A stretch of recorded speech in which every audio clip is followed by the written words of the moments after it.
আসসালামু আলাইকুম deer career experience কতে ক্যারিয়ার পডকাস্টে সবাইকে স্বাগত জানাচ্ছি। আমাদের আজকের প্রোগ্রামে উপস্থিত আছেন ইউনি বায়োলাইফ মেডিকেল সিস্টেম লিমিটেডের business development manager mister ফাহাদুজ্জামান।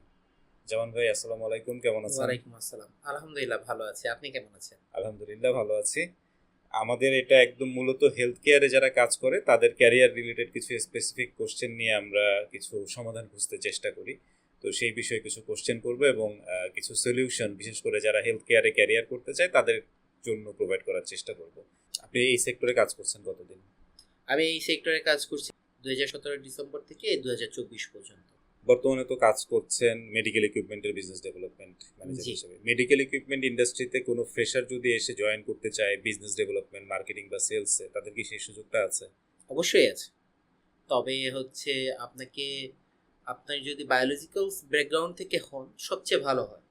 Like biochemistry, botany, zoology, microbiology, biomedical engineer এই ধরনের সেক্টর থেকে যদি আসেন তাহলে টার্মস অ্যান্ড রেগুলেশন যেগুলো আছে এগুলো আপনার জন্য বোঝাটা খুব সহজ হয় এবং আপনি এই সেক্টরে কাজ করাটা আপনার জন্য ইজি হয়ে যায়। মার্কেটিং মেজর করে আসলে বা অ্যাকাউন্টিং মেজর করে আসলে অবশ্যই সে জব করতে পারবে মার্কেটিং মেজর করে এসে বা অ্যাকাউন্টিং মেজর করে, কিন্তু তখন তাকে এই টার্মটার সম্পর্কে আবার নতুন করে সম্পূর্ণ স্টাডি করতে হয়।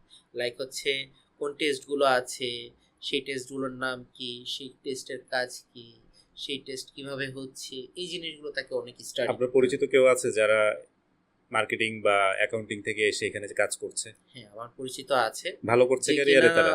মার্কেটিং না, বেসিক্যালি যদি আমি বলতে যাই সে হচ্ছে নৃত্যকলার উপরে পড়াশোনা করেছে। নৃত্যকলা থেকে পড়ে এসে মেডিকেল ইকুইপমেন্টের বিজনেস ডেভেলপমেন্ট সে দেখছে। হ্যাঁ, এবং সে বর্তমানে সিনিয়র এক্সিকিউটিভ হিসেবে আছে একটা কোম্পানির। বিজনেস ডেভেলপমেন্টে কাজ করতে হলে বিশেষ করে ফ্রেশার যারা কাজ করবে তাদের কি কম্পিউটার স্কিল থাকা প্রয়োজন আছে? বর্তমানে যে কোনো সেক্টরেই যান কম্পিউটার স্কিলের প্রয়োজন আছে। আর ইকুইপমেন্ট নিয়ে যখন আপনি কাজ করছেন এখানে সবসময় সফটওয়্যার রিলেটেড আপনার কাজ আছেই। আপনাকে অবশ্যই কম্পিউটার স্কিলটা ভালো হতে হবে। এমন নয় যে খুব মানে আপনাকে ইয়াস করতে হবে যে গ্রাফিক্স ডিজাইনিং জানতে হবে, অটোক্যাড জানতে হবে, not like that kind of things. But আপনাকে মিনিমাম বেসিক যে নলেজটা সেই জিনিসগুলো জানা থাকা লাগবে। মাইক্রোসফট ওয়ার্ড, মাইক্রোসফট এক্সেল, তারপর হচ্ছে আপনার সামথিং কিছু গ্রাফিক্সের কাজ লাইক ফটোশপ, কিছু কিছু বেসিক জিনিস আপনার জানা থাকবে। ফটোশপের কাজটা কি কেন করতে হবে? ফটোশপের কাজটা হচ্ছে এই কারণে দেখা যাচ্ছে আপনারা কোটেশন রেডি করছেন, একটা পিডিএফ ফরম্যাট আপনার কাছে আছে, সেই পিডিএফ ফরম্যাট থেকে আপনি নিজের মতো করে সাজানোর জন্য, তৈরি করার জন্য দেখা যায় অনেক সময় ফটোশপ আপনার অ্যাডজাস্টেবল করতে হয়। তার মানে এই মেডিকেল ইন্ডাস্ট্রিতে কাজ করতে গেলে, স্পেশালি মেডিকেল ইকুইপমেন্ট ইন্ডাস্ট্রিতে কাজ করলে আপনাকে কম্পিউটার স্কিল থাকতে হবে অবশ্যই। আর যদি আপনার কেউ এই মেডিকেল ইন্ডাস্ট্রিতে কাজ করতে চায় তাকে ফটোশপটা জেনে রাখলে একটা এমন ম্যান্ডেটরি না, সেটার জন্য দেখা যাচ্ছে তার সিনিয়ররা তাকে অনেক সময় হেল্প করবে। আপনার যে জানতেই হবে এমন না, বাট মিনিমাম মাইক্রোসফট ওয়ার্ডটা বা এক্সেলটা আপনাকে জানতে হবে, যেটা কিনা হচ্ছে আপনার ডাটা ইনপুট করা, যে আপনি কোথায় যাচ্ছেন, কি করতেছেন, সেই ডাটাগুলোকে ইনপুট করা এবং নিজের থেকে সেটার একটা ডকুমেন্টস রাখার জন্য আপনার প্রয়োজন। আপনার কাছে কি মনে হয় মানে কোন কোন স্পেসিফিক বিষয়গুলো সিভিতে থাকতেই হবে? সিভিতে স্টাডি কারিকুলাম, আপনার এডুকেশন ব্যাকগ্রাউন্ড অবশ্যই থাকতে হবে, আপনার পার্সোনাল ইনফরমেশন অবশ্যই থাকতে হবে। এর বাইরে আপনি যদি এক্সট্রা কোনো ট্রেনিং করেন সেটাকে আপনার হাইলাইট করা উচিত। অনেকে দেখা যাচ্ছে ইন্টারভিউ বোর্ডে এসে তারপরে সে বলে যে আমি এই ট্রেনিংটা করেছি, ওটা সিভিতে নাই। কিন্তু ওটা তার সিভিতে নেই।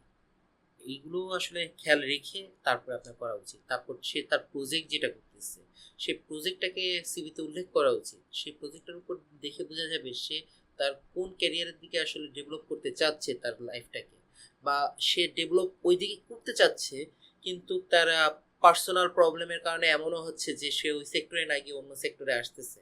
এই জিনিসগুলো তখন বোঝা যায়।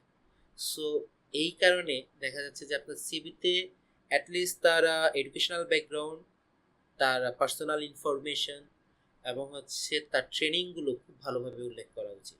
ট্রেনিং এর কথা বললেন, যেমন বিজনেস ডেভেলপমেন্টে যদি কেউ জব করতে চায় তাহলে কি তার শুধুমাত্র সেলস রিলেটেড ট্রেনিংই করতে হবে নাকি ইংরেজি, কম্পিউটার বা অন্য কোনো ট্রেনিং প্রয়োজন না, আছে? Not like that. বিজনেস ডেভেলপমেন্টে আপনি জয়েন করার জন্য আপনার সেলস রিলেটেড কোনো ট্রেনিং করে আসতে হবে, কারণ দেখা যাচ্ছে অনেকে ট্রেনিং করেও আসতেছে বাট ট্রেনিং করে এসে সে ভালো কোনো আউটপুট দিতে পারতেছে না।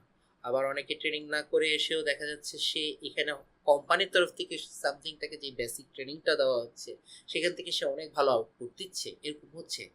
সো এমন নয় যে আপনাকে ট্রেনিং করেই আসতে হবে কোনো কিছু, আপনার বেসিক ইনফরমেশনগুলোকে বা ট্রেনিংগুলোকে ঠিক রাখাটাই হচ্ছে মেইন ইস্যু। এখন আপনি আপনার স্টাডি ব্যাকগ্রাউন্ড তৈরি করতে গিয়ে, এডুকেশনাল ব্যাকগ্রাউন্ড তৈরি করতে গিয়ে যেই ট্রেনিংগুলো করতেছেন সেগুলো অ্যাটলিস্ট আপনাকে কাজের ক্ষেত্রে আপনি অ্যাপ্লিকেবল করাটাই হচ্ছে মেইন ইস্যু। এমন কোনো ট্রেনিং আছে যেটা আপনার কাছে মনে হয় বিজনেস ডেভেলপমেন্ট ম্যানেজার হওয়ার জন্য করা প্রয়োজন? তাকে ফিল্ডে মিনিমাম 1 মাসের ট্রেনিং করা উচিত। সেটা তো on the job, but job করার আগে একজন জব ফ্রেশার করার আগে যদি তার মানে তার ট্যুরিজমের প্রতি তার একটা মানে ভালো শখ থাকা উচিত, সে বিভিন্ন জায়গায় ঘুরতে পছন্দ করে, লং টাইম বাইরে থাকতে পছন্দ করে, এমন যদি অভ্যাস থাকে তাহলে আমার মনে হয় যে হ্যাঁ, তার জন্য বিজনেস ডেভেলপমেন্ট সেক্টরটা খুবই ভালো হবে। মানে ফিল্ডে কাজ করতে হবে, সেই জন্য তার বাইরে যাওয়ার মতো বাইরে যাওয়ার প্রবণতাটা আসলে বেশি থাকতে থাকা হবে। উচিত। যারা আসলে ঘরে থাকাটা পছন্দ করে বেশি, তাদের জন্য আসলে বিজনেস ডেভেলপমেন্ট সেক্টরটা না। মানে ডেস্কে বসে বিজনেস ডেভেলপমেন্ট হবে না। না, ডেস্কে বসে কোনোদিন বিজনেস ডেভেলপমেন্ট পসিবল না বাস্তবিক অর্থে।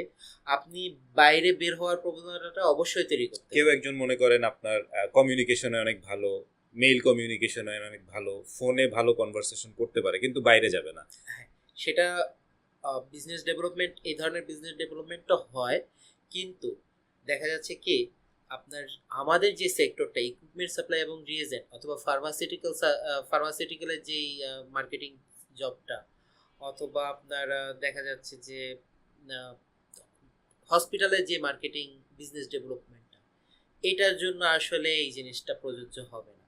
ডেস্কে বসে আপনি 100% একটা মানুষকে কখনোই জাস্টিফাই করতে পারবেন না যতক্ষণ না পর্যন্ত আপনি তাকে সরাসরি কথা বলছেন।